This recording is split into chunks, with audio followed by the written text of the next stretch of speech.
Assalamualaikum warahmatullahi wabarakatuh. Banyak orang yang meremehkan dan memandang sebelah mata tukang ojek.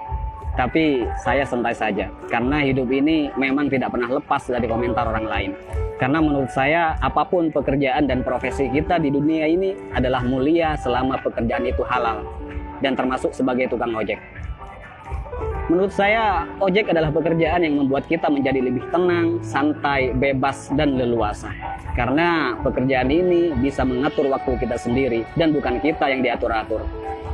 Ada yang mengatakan hidupnya kurang beruntung karena jadi tukang ojek. Justru menurut saya, jadi tukang ojek adalah keberuntungan yang luar biasa.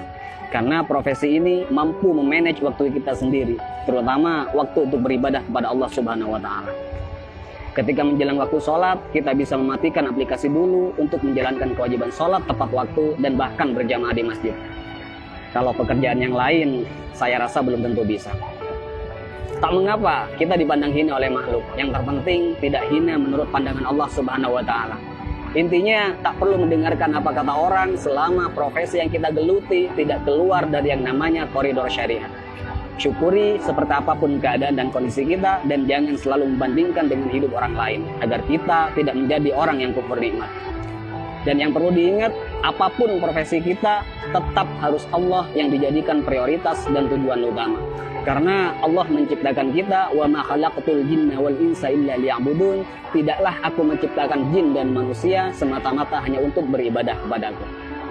Maka apapun status kita, apapun profesi kita dan pekerjaan kita, dan apapun peran kita dalam hidup, niatkan semuanya untuk ibadah kepada Allah Subhanahu wa Ta'ala. Ada sedikit motivasi dari saya, semoga bermanfaat. Bismillahirrahmanirrahim. Banyak orang kaya gelisah dengan kekayaannya dan hitung-hitungan dalam bersedekah, bahkan bersifat pelit dan kikir. Banyak artis bercerai padahal pasangannya sempurna, kaya, ganteng dan cantik. Banyak pejabat korupsi, padahal puluhan juta gaji dari jabatannya. Banyak polisi yang tak mengayomi, tapi malah memeras rakyat. Ada yang mengatasnamakan perjuangan, malah menilap dana bos. Banyak pembisnis sukses, tapi tidak jujur. Banyak yang masih bergelut dengan riba, hanya untuk gaya hidup. Ada yang menguasai banyak ilmu agama, tapi gemar bermaksiat dan tak mengamalkan ilmunya. Ada yang gemar berdakwah, tapi tak mampu mendakwahi dirinya sendiri. Ada yang suka minum khamr, narkoba, dan berzinah dengan alasan kesenangan.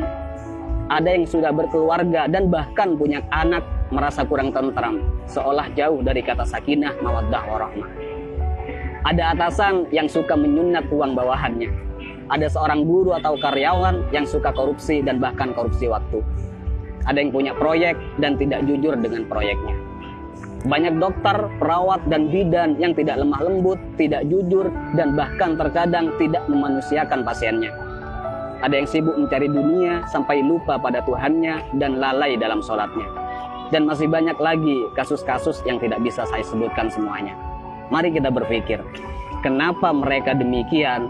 Karena dalam hidupnya bukan Allah yang mereka jadikan prioritas dan tujuan utama. Karena jika Allah yang mereka jadikan prioritas dan tujuan utama dalam hidupnya, maka sangat mustahil mereka berbuat demikian.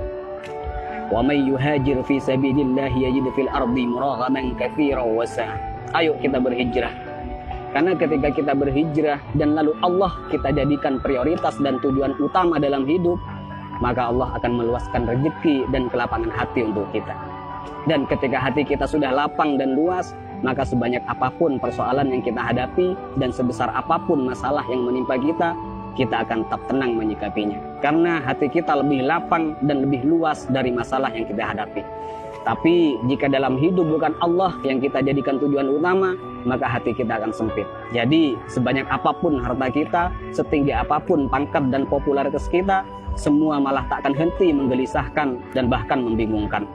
Karena hati yang sempit tak akan pernah merasa cukup dan bahkan akan menjadikan kita sebagai budak dunia yang tak akan pernah ada puasnya.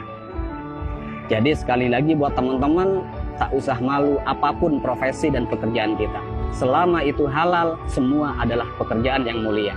Dan yang terpenting, apapun profesi kita, apapun pekerjaan kita, dan apapun peran kita dalam kehidupan, niatkan semuanya untuk ibadah dan jadikan Allah sebagai prioritas dan tujuan utama. Dan jika kita galau, gelisah, sedih, gundah gulana, hati tidak tenang, maka perlu kita cek. Pasti ada kesalahan dan maksiat yang kita lakukan. Dan sudah pasti kita meletakkan dunia di atas Tuhan. Dan juga saya pastikan hubungan kita dan Allah sudah tak lagi mesra. Jadi kesimpulannya, tolak ukur ketenangan dan kebahagiaan bukanlah kekayaan, bukan jabatan, dan bukan popularitas. Tapi tolak ukur ketenangan dan kebahagiaan adalah tergantung di mana letak Allah di hati kita. Assalamualaikum warahmatullahi wabarakatuh.